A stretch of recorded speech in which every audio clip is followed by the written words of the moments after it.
Operate जो है वो 2010 में करवाया, 2016 में? 2010 में भी करवाया था, फिर 2016 में दोबारा मैं एक बार चेकअप के लिए ले गया था।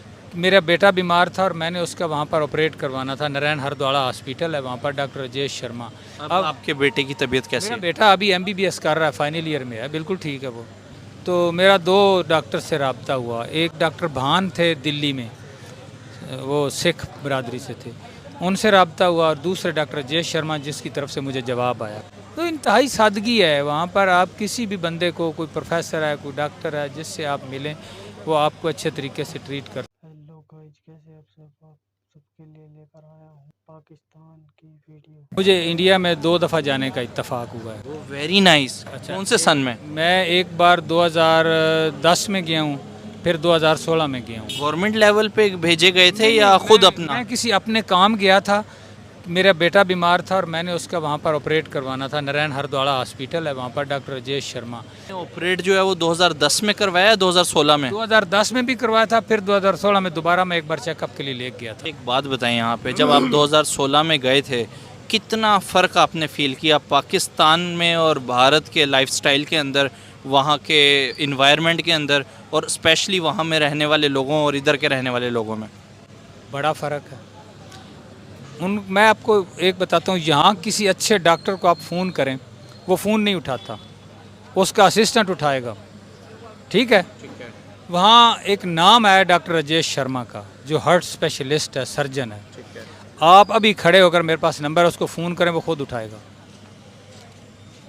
उसके दरवाजे के आगे कोई पियन नहीं खड़ा कि जो आपको रोके हॉस्पिटल में।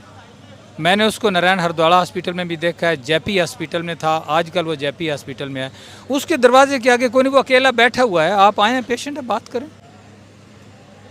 यहाँ आप जाके दिखाएं किसी डॉक्टर के दरवाजे के आगे कि आपने चेकअप करवाना है, आपको टाइम मिलेगा। वो टाइम वो भी देता है। उसकी एक है लड़की वजह कुमारी, जिसको हम फ़ोन करते हैं, वो उठाती है, टाइम देती है, ईमेल का जवाब देती है। लेकिन इस तरह नहीं है कि जो आया तो उसको हटा दिया, धक्के दिए। वहाँ पर बड़ा सिस्टम था। अब आपके बेटे की तबीयत कैसी मेरा है? बेटा अभी MBBS कर रहा है, फाइनल ईयर में है, बिल्कुल ठीक है वो। माशाल्लाह माशाल्लाह। मुझे ये बताएं, जो ट्रीटमेंट वहाँ से करवाया, वो क्या पाकिस्तान में वो टेक्नोलॉजी थी ही नहीं? मतलब वो चीज़ें पाकिस्तान में ट्रीटमेंट के लिए नहीं थी? मैं 1-2 हॉस्पिटल में गया, एंजियोग्राफी तो मैंने यहीं से करवाई थी। डॉक्टर मसूद सादक साहब हैं, बड़े काबिल आदमी हैं। मैंने पंजाब इंस्टीट्यूट ऑफ कार्डियोलॉजी से करवाया था। लेकिन जब मैंने PIC में कोशिश की तो वहाँ पर वो फैसिलिटीज़ नहीं थी, मेरा ज़हन मुतमईन नहीं हुआ। सही। फिर मैं इत्तफाक हॉस्पिटल में एक डॉक्टर के पास गया तो उन्होंने भी मुझे कुछ सेटिस्फाई नहीं किया। फिर मैं इंटरनेट पे मुख्तलिफ़ जगहों पे रब्ता करता रहा, क्योंकि एक बेटे जैसी चीज़ है और मैं किसी ऐसे बंदे को हवाले नहीं कर सकता। तो मेरा 2 डॉक्टर से रब्ता हुआ। एक डॉक्टर भान थे दिल्ली में, वो सिख बरादरी से थे, उनसे रब्ता हुआ, और दूसरे डॉक्टर राजेश शर्मा जिसकी तरफ से मुझे जवाब आया। भारत ही को क्या इंतखाब क्यों? मतलब वो खर्चे के लिहाज से कम था, इंग्लैंड उससे महंगा था हमारे रुपए की कीमत के हिसाब से। मेरे पास इतने ही वसाइल थे, 12-13 लाख रुपया लग गया। बड़ी मुश्किल से मैंने उससे किया। तो उस वीज़ा भी गवर्नमेंट ने आराम से दे दिया? हाँ, वो मेडिकल पॉइंट ऑफ व्यू से वीज़ा मिल गया था मुझे, कोई रोका नहीं उन्होंने।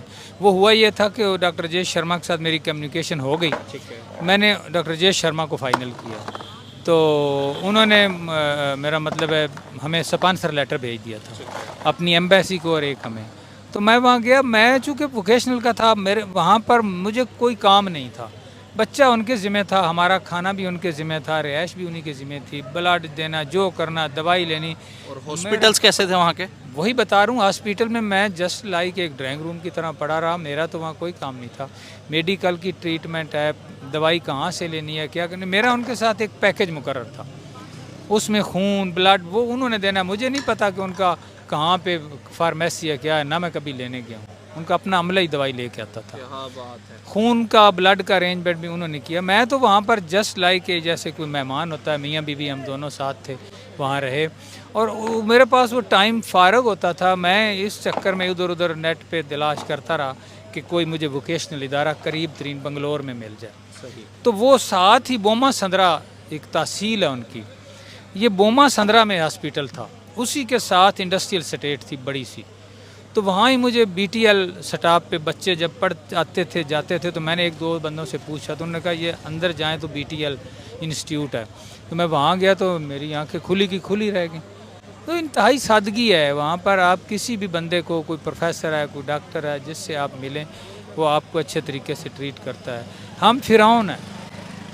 मैं भी ग्रेड 18 तक ऑफिसर रहा हूँ, मैंने भी गलतियाँ की हैं। मैं ये नहीं कहूँगा कि मैं कोई अच्छा ऑफिसर था। और ओवरऑल बात की जाए तो आपको क्या लगता है कितने साल भारत इस टाइम आगे निकल चुका है पाकिस्तान से? सर हमारे पास टीचर्स की कमी नहीं है, हमारे पास इक्विपमेंट्स की कमी नहीं है, कोई मसला ही नहीं है।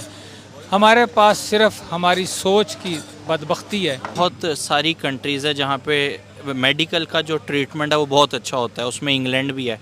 लेकिन जब हम फार्मेसी ऑफ द वर्ल्ड का नाम लेते हैं तो स्पेसिफिक भारत ही को फार्मेसी ऑफ द वर्ल्ड के नाम से जाना जाता है।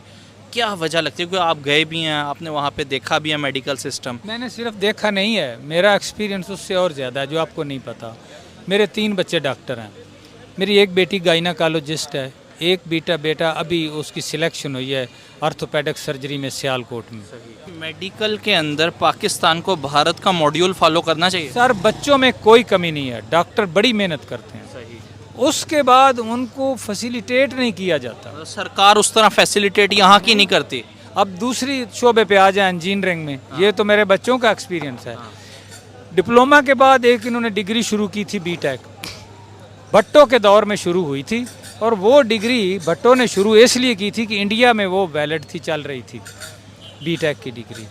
बरतानिया में चल रही है, जर्मनी में चल रही है। हमारे यहाँ एक मसला बन गया कि इंजीनियर्स ने कहा कि क्यों ये आ रहे हैं, BSc इंजीनियर करो, BTech कोई डिग्री है। इंजीनियरिंग काउंसिल ने कहा हम इसको रजिस्टर्ड ही नहीं करते। अब जितने BTech थे वो बेचारे इनके रहमो करम पे थे। मैंने खुद BTech ऑनर किया है, रात की ड्यूटियाँ दे के दिन को पढ़ के किया है।